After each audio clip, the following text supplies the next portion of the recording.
Por la opresión del débil y por el gemido de los menesterosos, ahora me levantaré, dice el Señor, y salvaré al que suspira. Salmo 12, 5. En la introducción veremos que así como ya exploramos la idea de que Dios es nuestro abrigo y refugio, torre y fortaleza, bondadoso y brindándonos protección y cuidado, esta semana estudiaremos una figura literaria similar, la de nuestro Dios como un guerrero poderoso que lucha por sus hijos.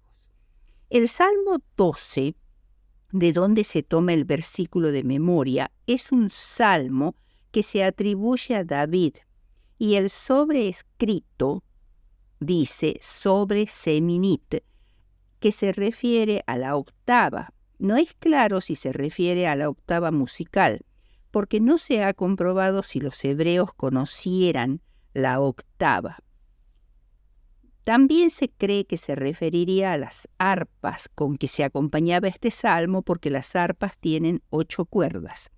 Este salmo comienza con un lamento por la maldad general de la sociedad. Pareciera que habían desaparecido los piadosos, que siempre constituyen una pequeña minoría. Se destaca el hecho de que los hombres son mentirosos y hablan jactanciosamente. Usan el don del habla para lograr malos propósitos, usando la persuasión.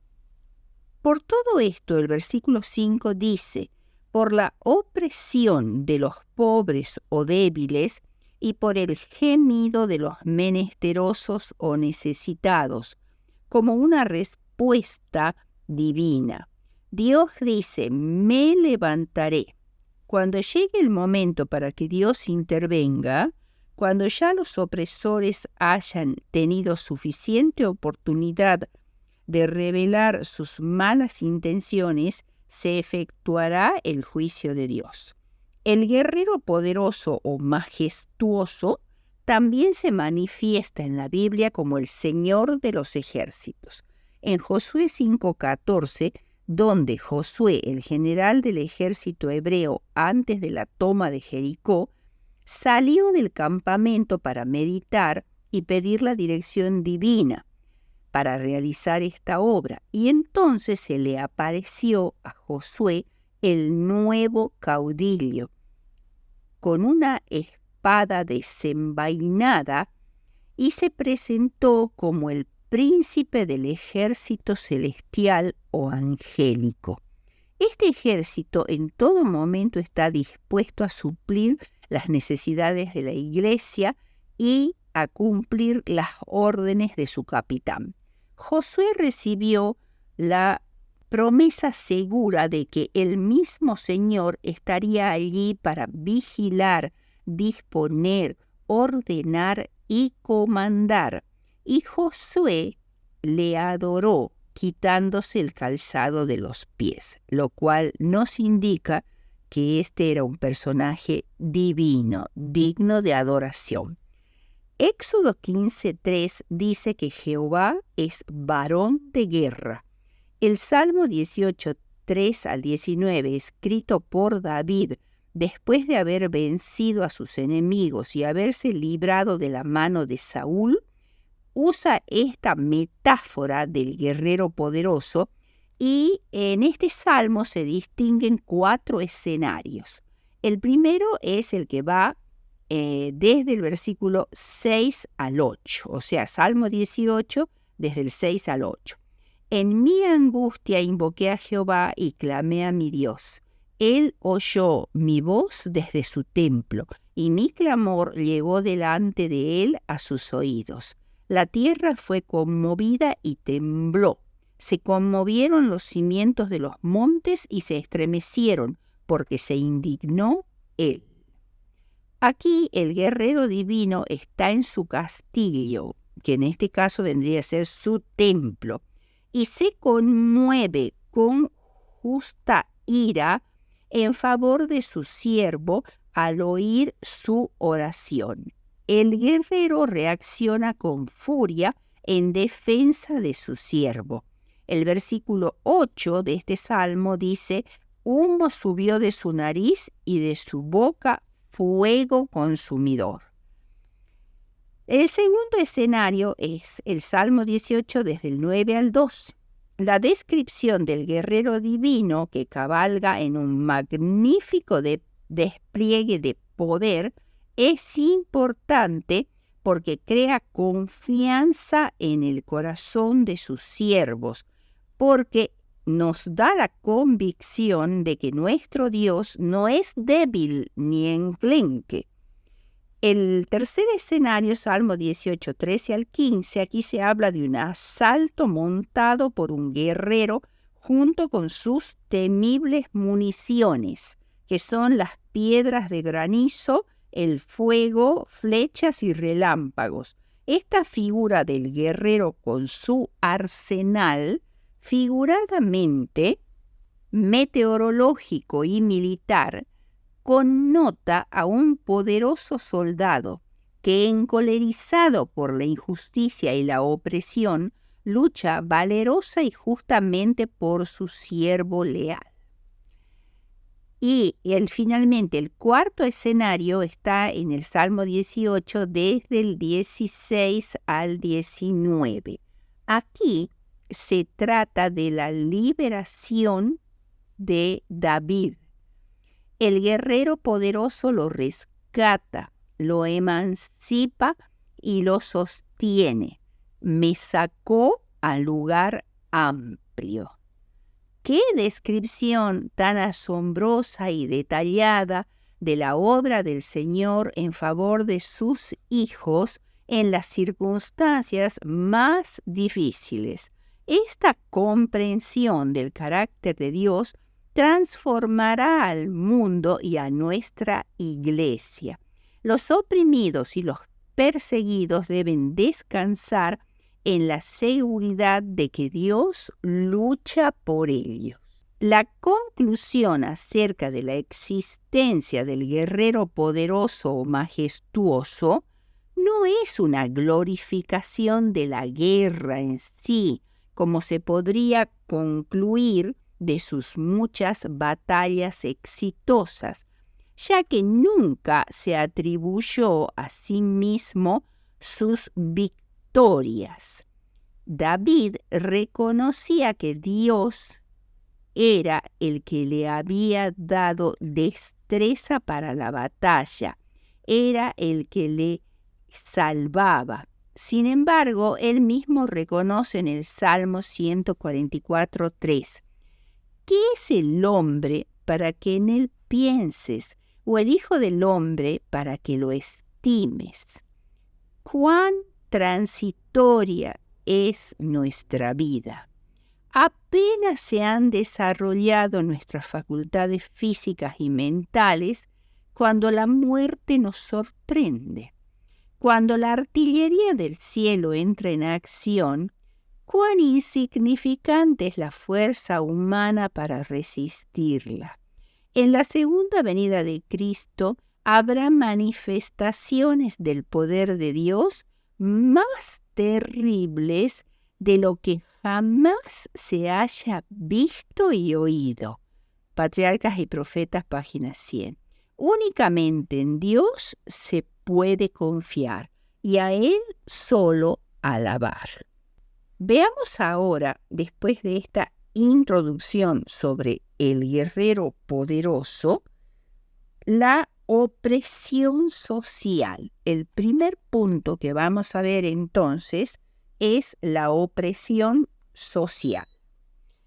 Dios muestra especial cuidado y preocupación por la justicia con los grupos vulnerables de personas, incluyendo en él los pobres, los necesitados, los oprimidos, los huérfanos, las viudas y los viudos y los extranjeros. Al usar el término pobre y menesteroso, como dice el versículo de memoria, que quiere decir necesitado, se evitan usar términos nacionales o religiosos.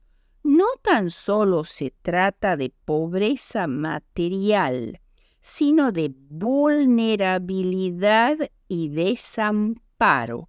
Los pecados contra los vulnerables eran especialmente atroces en la cultura bíblica.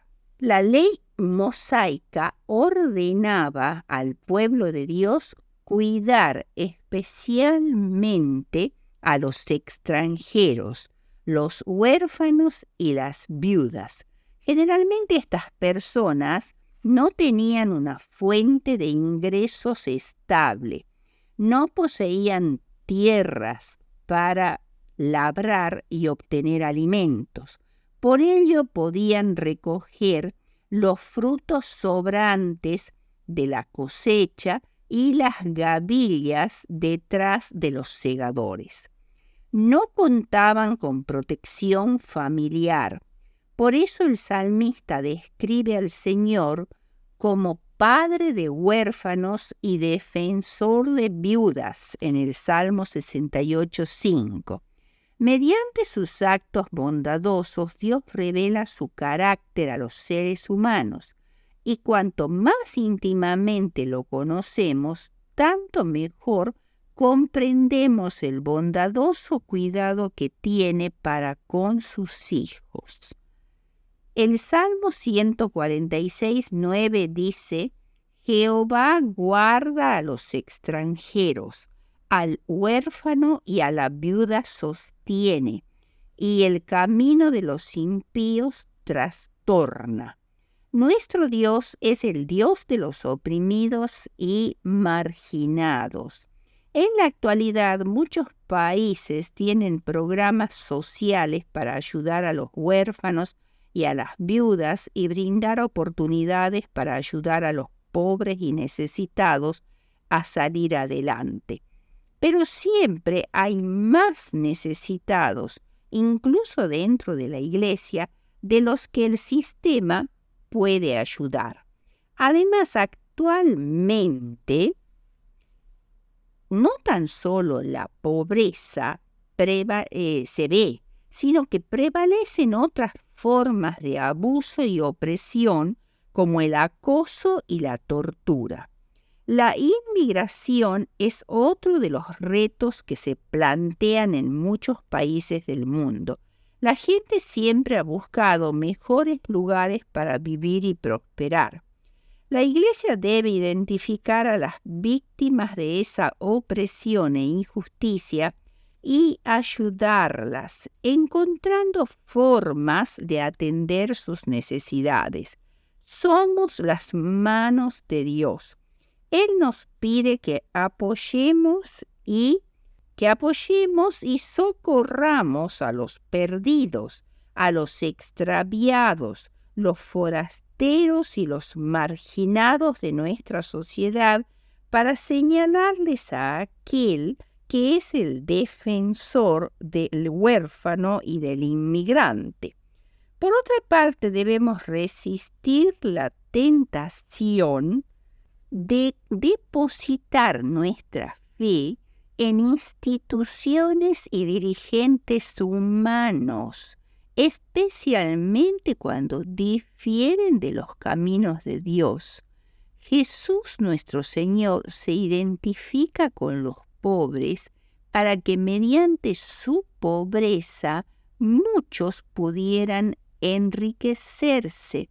Y las riquezas de Cristo incluyen además la liberación de toda opresión causada por el pecado. El segundo punto es la reprimenda a los líderes. El Salmo 82 es la acusación que Dios hace contra los injustos jueces que gobernaban a Israel. Se lo compuso probablemente en un momento cuando había mucha injusticia y corrupción en la administración judicial, En este salmo hay 3 partes. La primera es Dios como juez supremo. Y vamos a ver el Salmo 82, 1. Aquí dice, Dios está en la reunión de los dioses. En medio de los dioses juzga. La palabra de Dios en hebreo, o sea, la palabra Dios en hebreo es Elohim, que es una palabra que está en plural, que quiere decir dioses. Y cuando dice Dios está en la reunión de dioses, la palabra dioses en hebreo es Él, que es el singular y significa Dios. Entonces, la reunión de Dios o consejo divino podría referirse a Israel en general o más específicamente por el contexto a la reunión de magistrados o personas en quienes Dios delega la autoridad de administrar justicia. Dioses aquí debiera, por tanto, entenderse a personas que tienen el cargo dado por Dios de ser jueces, como sucede en Éxodo 21:6 y en 22:8 y 9. Puede considerarse que los jueces son Elohim, dioses, por ser representantes de la soberanía divina. Es en ese sentido en que son considerados dioses y sobre ellos está Dios. Esto podemos ver Éxodo 7:1 para comparar este concepto. Ahora, Dios, como juez supremo, condena a los jueces injustos y al juicio corrupto. Y esto está en el Salmo 82, en los versículos 2 al 7. Dios acusa a los jueces de Israel de hacer acepción de personas, es decir, de demostrar preferencia por las circunstancias o la posición de una persona, lo cual estaba prohibido por la ley. Podemos ver Levíticos 19:15, Deuteronomio 1:17 y Hechos 10:34. Los jueces debían defender a los débiles y necesitados. No solo debían escucharse las causas y después archivarlas, sino que también debían tomarse decisiones justas.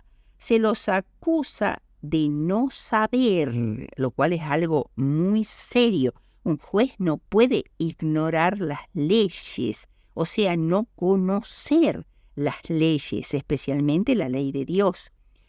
Y también se los acusa de no entenderla, Y finalmente de andar en tinieblas. Si no saben cuál es la ley o no la entienden, necesariamente andan en tinieblas, especialmente por haber rehusado conocer a Dios. Por tanto, no están calificados para desempeñar la tarea de hacer juicio y justicia. Por causa de estos jueces injustos, en esos tiempos y en estos tiempos también, tiemblan todos los cimientos de la tierra, es decir, los principios fundamentales del gobierno moral. Cuando legislan jueces injustos, lo esencial del gobierno moral, de cualquier clase que sea, vacila y cae. El gobierno terrenal, que debiera reflejar el gobierno de Dios, porque por eso Dios delega su autoridad en ellos, para que ellos imiten su gobierno, obedezcan sus leyes, reflejen su justicia, Pero si el gobierno terrenal, que debiera reflejar el gobierno de Dios, se transforma en anarquía, entonces ya Dios no puede apoyarlo. Los reprime, los condena y finalmente los destruirá. En la tercera parte del Salmo, el tercer porción, es el salmista implora a Dios que Él proceda a juzgar. Esto está en el versículo 8. El salmista termina su reprimenda a los jueces diciéndoles que los jueces injustos se consideraban a sí mismos como dioses, personas de mucha jerarquía, que debían ser muy respetadas por los demás, pero que debido a su injusticia e infidelidad morirían como hombres impíos. Implora por tanto a Dios que Él sea el que se levante y que sea Él el que juzgue la tierra, porque finalmente, según lo expresa Juan en Apocalipsis 11:15, los reinos del mundo han venido a ser de nuestro Señor y de su Cristo. Nos preguntamos, ¿son algunos líderes menos culpables de estos delitos en nuestros días? ¿El sufrimiento de los pobres y necesitados no es en parte el resultado de la corrupción? ¿No es nuestro propio egoísmo y codicia los que nos hacen olvidar a los que nos rodean y necesitan nuestro apoyo? Somos dioses e hijos del Altísimo en el sentido en que fuimos creados a su imagen y semejanza, lo cual significa que somos seres inteligentes con conciencia moral.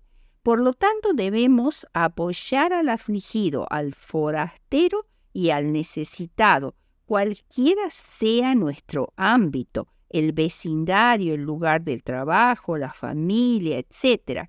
Debemos esforzarnos por ser una fuente de ayuda para los necesitados. El tercer punto es el juicio de Dios. El santuario celestial, la morada de Dios y de su trono, fue designado como el lugar del juicio divino. En consecuencia, muchos salmos representan a Dios en su trono en el santuario, listo para juzgar al mundo por su pecado y su maldad. El santuario es el lugar del perdón del pecado y de la restauración de la justicia. En él ministra Cristo en favor de nosotros para poner a disposición de los creyentes los beneficios de su sacrificio expiatorio, ofrecidos una vez y para siempre en la cruz. La primera cuestión a considerar es que el santuario celestial es un lugar real. No es una metáfora o una abstracción, es la morada primaria de Dios. En segundo lugar, el santuario celestial ilustra tres fases del ministerio sustitutivo o ministerio salvador de Cristo. En primer lugar, el sacrificio sustitutivo en la cruz, o sea, que Él murió por nosotros en la cruz por nuestros pecados. Y sin derramamiento de sangre no se hace remisión de pecados, como dice Hebreos 9:22. Esto estaba representado en el santuario por el sacrificio de los corderos y de las víctimas, de los cuales se derramaba su sangre. Ellos eran símbolos del sacrificio de Cristo, que como un cordero inocente moría por nuestros pecados. Segundo, la mediación sacerdotal. En el santuario era necesaria la mediación de un sacerdote entre los pecadores y el Dios Santo. Cristo es el sumo sacerdote celestial, porque hay un solo Dios y un solo mediador entre Dios y los hombres, que es Jesucristo hombre. Todos los sacerdotes que trabajaban en el santuario terrenal son sacerdotes como simbólicos, representan a Cristo. Pero Cristo es el único y sumo sacerdote y mediador entre Dios y los hombres. Y la tercera fase de la obra salvadora de Cristo es el juicio final, que comprende el juicio investigador o preadvenimiento. Quiere decir que sucede antes de la segunda venida de Cristo. En realidad está sucediendo desde 1844 y debe terminar antes de que Cristo venga. Y este juicio se hace para purificar el santuario celestial y el pueblo de Dios de todos los pecados. Es la remoción definitiva de los registros de pecados que han sido confesados y perdonados, pero que aún están registrados en los libros de los cielos. Eso debe ser borrado por completo, porque después viene Cristo y va a producir la destrucción completa de Satanás y de todos los pecadores, y desaparecerá el pecado del universo. No debe quedar ni un registro de pecado. Bien, entonces, estos registros que existen en los libros celestiales de los pecados de todos los seres humanos que aceptaron a Cristo como Salvador durante su vida. Esto tenemos que tener muy en claro. El juicio investigador preadvenimiento, que comenzó en 1844 y terminará poco antes de la segunda venida de Cristo, no juzga a todos los seres humanos, juzga únicamente a los que aceptaron a Cristo como su Salvador personal, ya sea en la época precristiana, a través de los símbolos de los sacrificios y de los sacerdotes que Dios instituyó, y del culto del santuario terrenal, o bien después que Cristo vino, de la aceptación de Cristo y de su sacrificio en la cruz. Porque Juan dice claramente en su evangelio que el que no acepta a Cristo ya ha sido desechado. O sea, no estará registrado en el libro de la vida el nombre de aquellos que no aceptan a Cristo. Este borramiento de los registros de pecado implica una obra de investigación, obviamente, o juicio, y por eso lleva tanto tiempo. Recordemos, hermanos, que los juicios terrenales que se hicieron después de la Segunda Guerra Mundial en Nuremberg, en Alemania, y en Tokio, en Japón, para juzgar a los dirigentes de los ejércitos de estos países que originaron las las hostilidades y desencadenaron la Segunda Guerra Mundial con todos sus genocidios, demoraron muchos años en terminar, porque eran muchas las personas que debían ser juzgadas y muchos los testigos que debían ser interrogados. Si estos juicios terrenales, que son imperfectos, que muchas veces dan conclusiones equivocadas, sentencias equivocadas, y que muchos se escaparon a este juicio, demoraron tantos años, ¿cómo no va a demorar el juicio investigador en el cielo, el cual es presenciado por todos los habitantes del universo no caído, donde cada persona que aceptó a Cristo es investigada desde su nacimiento hasta su muerte y se sacan todos los trapitos sucios al sol, como para así decirlo, y deben ser borrados si aceptaron a Cristo como su Salvador personal. O sea, Dios es muy cuidadoso al respecto porque Dios especialmente está cuidando que no quede ni una sombra de duda en el universo acerca de la justicia y del amor de Dios, para que las grandes acusaciones que Satanás ha dirigido desde su rebelión hasta hoy sobre Dios y sobre su trono y sobre su gobierno sean completamente destruidas y deshechas al vérselas falsas, mentirosas y completamente equivocadas. De esa manera, el juicio ratifica la decisión de quienes serán salvos y quienes se perderán, lo cual debe hacerse antes de la segunda venida de Cristo, porque Cristo viene para salvar a los que ya han sido sentenciados en el juicio y han salido inocentes, y para condenar y destruir a todos los que han salido culpables. Finalmente, el juicio ejecutivo, que implica la destrucción de todos los pecadores que estén vivos antes de la segunda venida, se ejecuta con la segunda venida de Cristo. Ahora, considerad la situación de los oprimidos en el contexto del juicio final en el santuario celestial.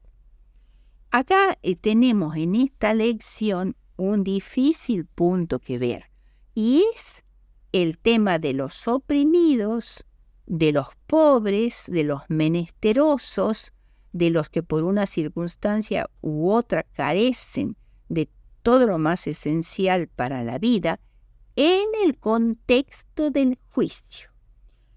Entonces, vamos a ver que solo, como ya lo hemos dicho recién, solo serán juzgados a aquellos que hayan conocido a Cristo mediante su palabra y hayan aceptado su sacrificio en la cruz para la purificación de los pecados. O sea que las personas de las cuales nosotros hemos estado aquí hablando, los oprimidos, los tratados injustamente, los que no tienen medios para sobrevivir, los que están sin techo, los que no tienen qué comer, los niños enfermos, etcétera, etcétera, ellos no se salvarán por ser oprimidos, por ser carenciados, por ser menesterosos. Esa no es la condición para ser salvos. Se salvarán si a pesar de todas esas circunstancias aceptan a Cristo como su Salvador personal y limpian sus pecados en la sangre del Cordero. Vemos entonces esto claramente porque, según como hemos dicho antes, según dice el Evangelio de Juan, el que no cree en el Hijo ya ha sido condenado. Y eso es palmario. Ahora sí, debemos hacer todo lo que está a nuestro alcance para ayudar y sostener a los necesitados, las viudas y los huérfanos, para que conozcan a Cristo y lo acepten como su Salvador personal. Pero debemos tener siempre presente que la solución final y completa a toda opresión y sufrimiento vendrá del cielo. Por eso es que Cristo le dijo especialmente a Judas cuando reprendió a María por ungir los pies de Jesús con un perfume muy caro, y que dijo este perfume podría haberse vendido en 300 denarios y darlo a los pobres, así era lo que él decía, pero lo que no hacía. Entonces Jesús le dijo, a los pobres siempre con vosotros los tendréis, pero a mí no siempre me tendréis entre vosotros. O sea, el problema de la pobreza no lo vamos a solucionar nosotros. Es demasiado grande y complejo para que nosotros pensemos que vamos a tener la solución final y completa a toda opresión y sufrimiento, porque eso únicamente lo puede hacer Cristo, y la solución completa a toda opresión y sufrimiento vendrá del cielo. No debemos dejarnos engañar por la idea de que la Iglesia puede lograr la justicia social en la tierra, ni de que el principal objetivo de la Iglesia es librar batallas políticas para intentar resolver todas las injusticias del mundo. Este tipo de cuestiones solo puede resolverlas totalmente el Señor de los ejércitos.